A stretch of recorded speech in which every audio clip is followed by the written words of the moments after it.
We took a plain, seamless paper backdrop and we turned it into this. This is how we did it.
We absolutely love trying new trends. And if there's any trends that you have seen and loved recently, let us know in the comments and we'll try and make a video soon.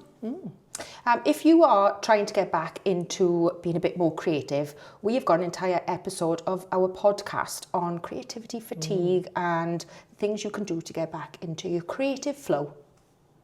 I'll link it below. See you next time, guys.